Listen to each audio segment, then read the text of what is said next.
So most people nowadays, especially in IT, work in the night. So getting up at Brahma Muhurtam is not possible. Yes, that's why I said if that is not possible, at least try to get up before 6. And and I think before 6, maybe it could be 5:30 or 5:45. That is enough. Hmm? I will give you a good explanation later once I explain you about the doshas. You will understand why it's important to get up before 6. Life cycle depiction picture is excellent. Thank you. Whenever a person is awake, the sense organs will be in use. What is the solution? Yes, that's what it happens. The moment you wake up, your mind, there is different aspects. Functionally, you can divide the mind into 4. One is manas and chitta, buddhi and hankara. So manas is the outer mind that connects your senses with everything around you. And that's what happens when you wake up in the morning, your outer mind gets active and it engages your senses outward to everything around you. Now, how we should try not to, at least have a controlled use of your senses. The most important thing is becoming mindful of your actions. So being mindful is then what happens is you will use one sense at a time. For example, if you're brushing your teeth, you have to be present there and you brush your teeth instead of already reaching work. So it's so important that practice mindfulness. What in the morning daily routine, that's what you're supposed to do. If you're, getting dressed up, you just have to think that way. Your focus should be doing that. If you're having a breakfast, just focus on the breakfast. In that way, you can practice, using your one sense at the same time, or sorry, one at a time. Most people know, yeah, that I wrote. So the alternative is you don't have to get up at Brahma Muhurta, but try to get up before 6, and it could be 5:45 also. And why sesame oil? Any specific benefit? Yes. Sesame oil in Ayurveda is considered to be the best to balance your Vata dosha. There are different types of doshas, and Vata is the dosha which is actually air and space element. So these elements are very dry and cold, and sesame oil has all these qualities to balance the dryness in you and the coldness in you and the lightness. It's heavy, so and it is heating. So that's why sesame oil is considered the best. Forenoon or afternoon sleeping is good. Yes, in Ayurveda, there are certain rules regarding sleep during the day. And daytime sleep is not advised during monsoon or when it is cloudy or in the winter. Summer you can sleep. If you sleep, like if you are weak physically or mentally, or children and old people, for them only daytime sleep is advised, or when the weather is too hot, when you're really tired. Otherwise, daytime sleep is not advised. If you really get exhausted and you're very tired, try to sleep, take a nap, not completely lying down on the bed, but you can just half lying on the chair, you can take a nap or a quick nap. So that's what you should do. But I won't advise you to sleep in the afternoon. If you're very tired, do that maybe not immediately after meals. Try to do that before meals or maybe after 45 minutes or something. Dinacharya is the same for children, or is there any difference? No, there is no difference. Dinacharya, we should all have the same. Once, even it should start from the childhood only, then it will stay with you. It will become a part of your lifestyle. You not feel like, oh, something is, loaded on me. I have to really follow this. It becomes like a rule, then you will get exhausted out of it. So it's very important, like make it a part of your lifestyle, a way of living. Any specific Ayurveda inputs to boost immunity, tackle coronavirus? Yes, it's there are different ways because Ayurveda always is a preventive medical science. So we need to boost your immunity, but before that, you need to make sure that you have good digestion. You don't have toxins in the body, because um, the byproduct of poor digestion is toxins. When we have toxins, it blocks our channels. It depresses suppress our immunity. So you have to make sure that you have good routine. You are eating right. You're sleeping good. So that is first thing, is correct your routine. And then the second is, there are certain herbs which I already mentioned was one of the tea, which is with tulsi, ginger, and turmeric. Is very good for immunity. And and one good herb is guduchi. It's also called amrita. You can buy guduchi in a tablet form or the herbs in a powder form. So you will get that also to boost your immunity. But as I said, you have to make sure that you have good exercise, good sleep, and eat right, so that you don't have too much of toxins in the body. Kombucha is a good drink. Yeah, it is fermented, and it's good, but not for everyone. When we talk about doshas, there I will explain you. You will get more understanding about what is good, because see, Ayurveda never advocates a universal diet principle. What is good for one cannot be good for the other person. So it's good. You can have kombucha, but in a limited amount. And there is certain restriction for different in individual who have more pitta in them. So, like I will tell you later. Can we drink buttermilk at night?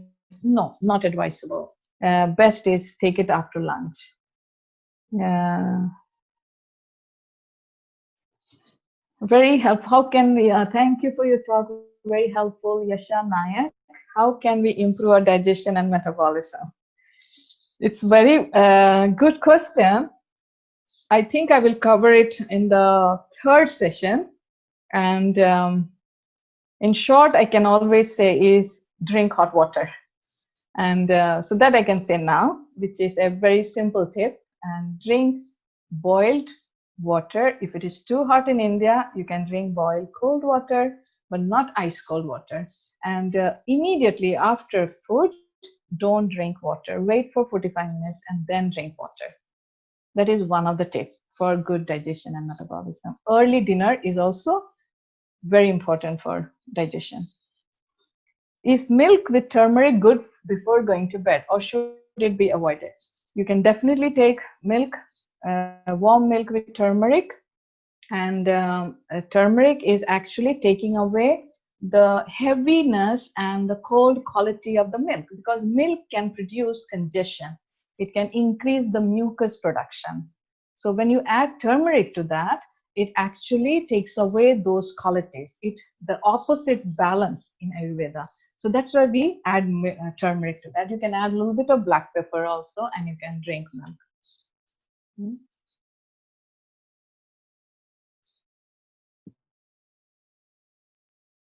Are there any more questions? Anybody would like to ask the doctor? You can unmute yourself and talk to doctor.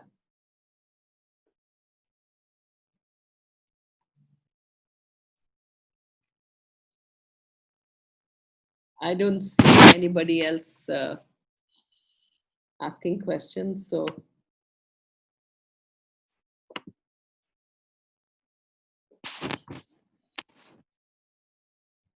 Anybody? Okay. So then I think we can, they can save their questions for the next session, doctor. Yeah. I got one question here. All right, go ahead. Which herb suggested for immunity? That is guduchi. I can write it down here. And one more is tulsi. That is for, sorry, it went to someone else. Guduchi and... Sent to everyone.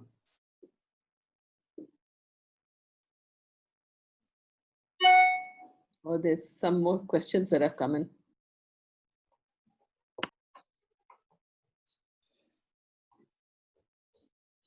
I'll see if this is going to be sent to everyone. No, why is it like that? I just don't understand.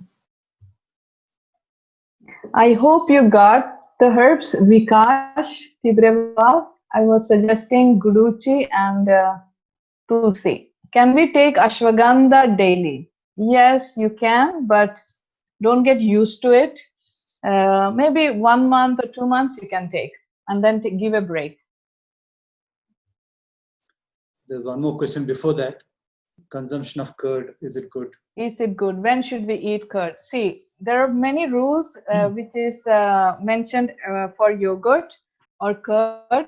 I have actually written about yogurt on my Instagram page.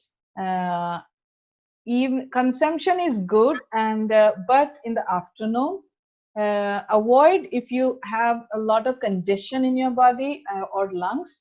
If you are having cold or cough, or you can easily put on weight. Most important is curd you should only eat if you have a good digestion. But buttermilk is preferred than curd.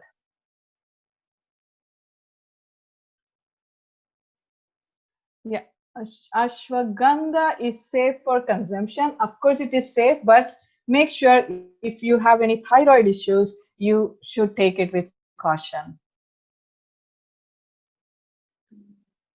I have a question. Doctor? Yes.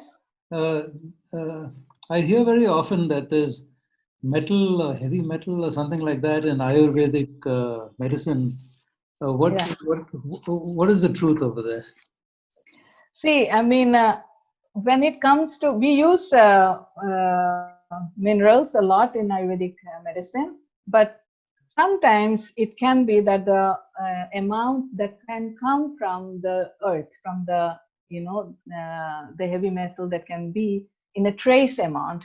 It's especially in the West, it has become a very hue and cry they do about it. But if you look at the trace amount that is present, which is coming, you can't avoid it. It comes naturally from the soil, and it's most important is, of course, you need to see the source, which company you're buying also. And but at the same time, it's going to a different extreme here in the West, which is actually not dangerous. It's when you look at the amount it comes in the products, herbal products, is very trace amount only, and that is naturally coming from the soil. It's not affecting the health in that way. And what does it actually do, the heavy metal? I mean, it's a poison for the body. It's not, especially if it is going beyond the recommended dose of consumption. Thank you. Thank you. Please advise consumption of ghee, as there are many different views. See, Ayurveda is a science of moderation. So whatever you use, you try to use in moderation only. Similarly, ghee, it's always good if you take 2 teaspoons of ghee in your food. It helps you with the digestion, and it helps you also to lubricate your bowel system, your intestine, so you can have a good bowel movement. You can add 2 teaspoons of ghee in the warm milk with turmeric, so it's completely fine. What is ashwagandha used for? See, ashwagandha is a very good nervine tonic. It is very calming for the nervous system. It also is very supportive for the functions of the adrenal glands. So person who are very stressed, for them is really good ashwagandha, because it actually maintains the healthy level of cortisol, the stress hormone. So it's good for both body and mind.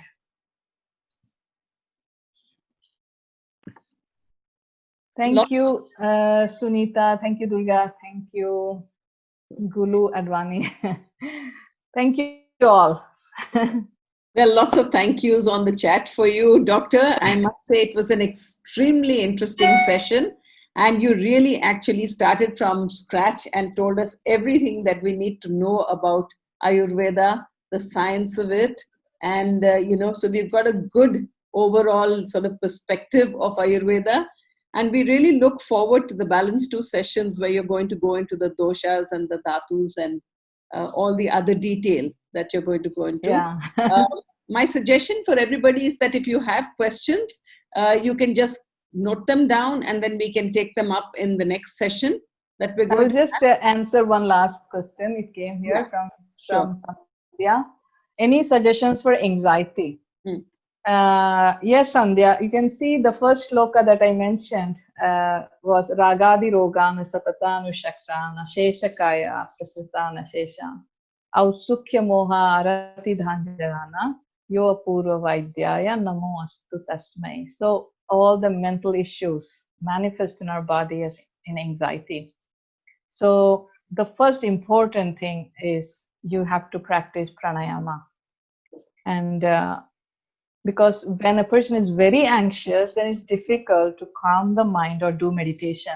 But pranayama is very helpful. You take this as a medicine.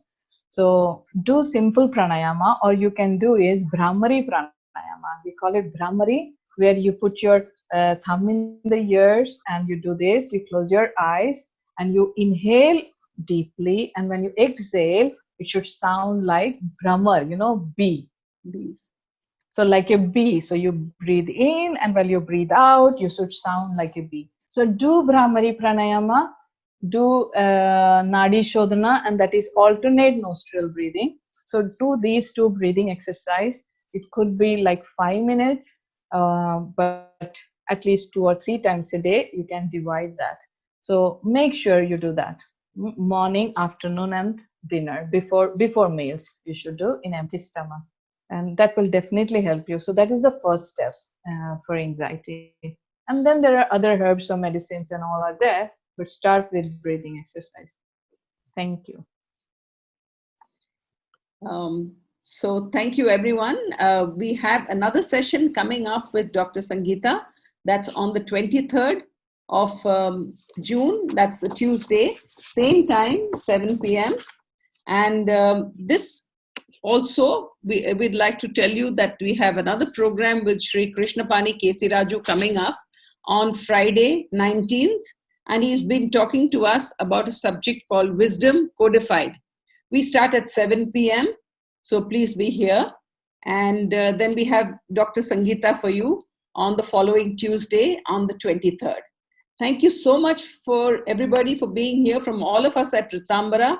And we look forward to seeing you again on Friday. Thank you. Thank you. Thank you.